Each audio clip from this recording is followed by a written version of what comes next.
how's it going? It's That Nerd Ryan here.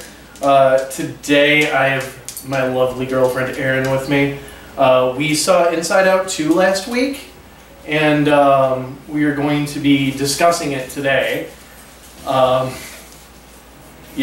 so I'm just going to do like a quick recap that's like kind of a synopsis of it without really discussing what happens in the movie, and then I'll say spoilers, and then Erin and I are gonna talk about it. It's new formula, so it's not gonna be me verbatim saying the whole story. We're just gonna discuss parts we liked, parts we disliked, what we thought of the movie, and then at the end we're each gonna rank it and do an average score, because I'm anal like that. But yeah, so Inside Out 2 is the newest Pixar film. It's a sequel to Inside Out, obviously. And Riley is going through puberty, where she is introduced to some new emotions. The emotions are anxiety, shame? Is it shame or embarrassment? Yeah. Anxiety, embarrassment, envy, and basically boredom. I forgot it's the French word for boredom. I can't think of her name though.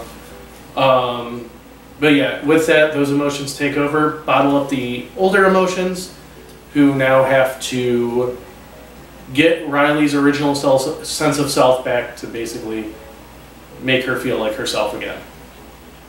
At this, Riley is also doing a hockey like entry tournament thing. That was D&D. Entry tournament thing that she's obviously stressed out about, anxious about, let's just say. Hint, hint. So, yeah. With that, we are now getting into spoilers. So if you haven't seen the movie and you want to see it spoiler free, let's get into it. 5, 4, 3, 2, 1. Now it's all spoilers. So I personally really liked the movie. I liked it a lot better than I thought I would. How about you? I love the movie, and I actually was expecting to hate it. Ryan knows how much I wasn't a fan of the emotions, but I loved the movie. And with that too, I thought, I reviewed the first Inside Out with you guys, but I guess I was just doing a Pixar, like, own personal thing and didn't review it. I do really like the first one a lot. And this one, honestly, I don't know if I'd say it's as good as the first one, but it's pretty close. Yeah. But yeah, and honestly, the add-on of the emotions were pretty well done. I have a friend that always states like anger, stuff like that, as a secondary emotion. I could see like these new emotions being secondary, more complex emotions. Due to puberty, but they are kind of offshoots of the main emotions that we already met in the first one. Just like I said, more complex. I think anxiety obviously was a standout, but shame was, or I keep saying shame, embarrassment was as well.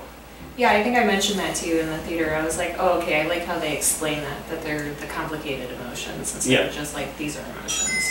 Yeah. Sorry, I'm gonna mute my phone. But yeah, with that too, it's, now I drew a blank because I saw that. But with that too, I do also like the idea of them taking the wheel in what makes sense as a very stressful situation. Because like, I feel like if it was them cohabitating on that there would be, it would be a lot less interesting of a story, I guess. Because being in situations similar to Riley's, I mean, I was never like cutthroat area, except for like sometimes at work. You definitely only feel like the anxiety, the embarrassment, everything like that.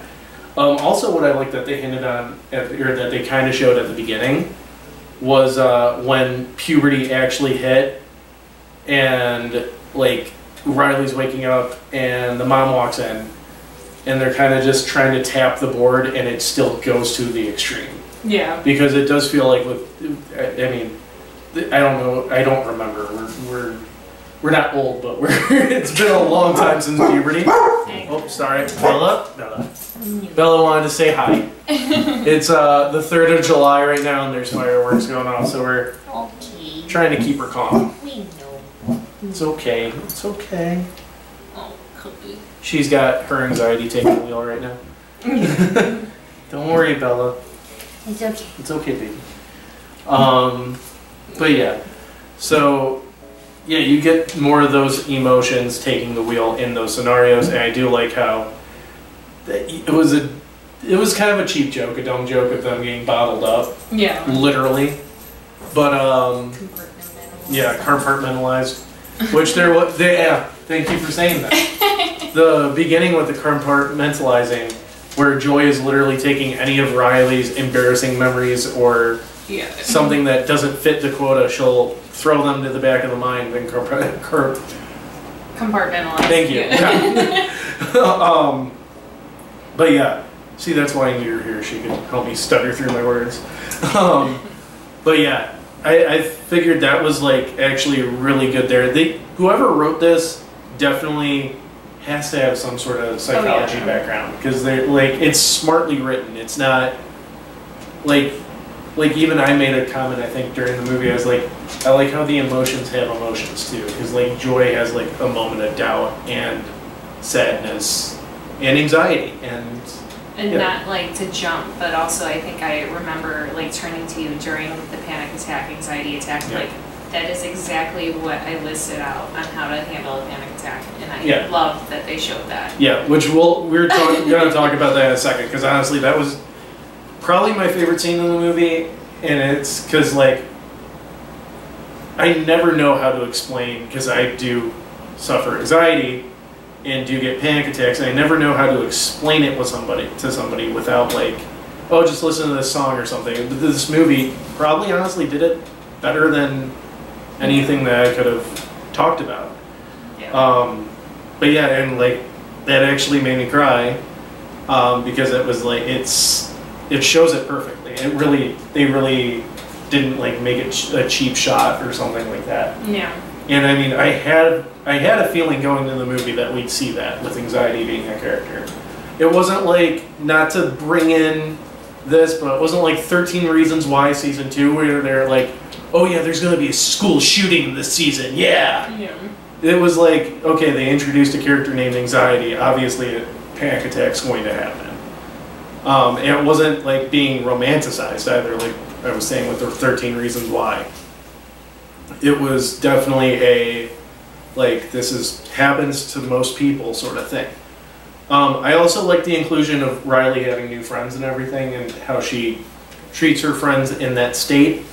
I remember going into middle school, and the first day in orientation, they said, look at the two people next to you, if they're your friends, they probably won't be your friends in the next few years. Mm-hmm. And actually, I did lose a best friend in the same age range that Riley was in that movie, due to pressure, stuff like that, from both of our ends. So like this movie was very much a very relatable movie, a very well-written movie. Another part, what was it? It was the thing that I've been talking. Oh, I also want to applaud Pixar for not usually making sequels just to make sequels. If you notice, every movie comes out almost at a perfect time, or sequel comes out for the perfect time for what the story's about for the original audience. It's like, I didn't realize Inside Out came out in 2015. Mm-hmm. I think it was 2015, something like that. And so that was 9-10 years ago. And so the kids watching the second movie are currently going through what Riley's going through. And like, what was the other major one I pointed out? It was Monsters University, came out 10 or so years after Monsters, Inc. That's when those kids are going to college and everything. I really applaud Pixar for mostly doing that. We're ignoring Lightyear, we're ignoring Toy Story 4, And as I was telling my friend the other day, Toy Story 2 doesn't count because it was just starting. But yeah. So me, myself, I'm going to give this movie a 9 out of 10. I thought it was very well done. And kind of brought Pixar back to form from what I've seen recently. How about you? 9 3/4 out of 10. So we're going to have to go 9.5. But yeah, so thank you guys for watching. Be sure to leave a like, comment, subscribe, ring that bell, and follow me on all my social media down below. It's that Nerd Ryan.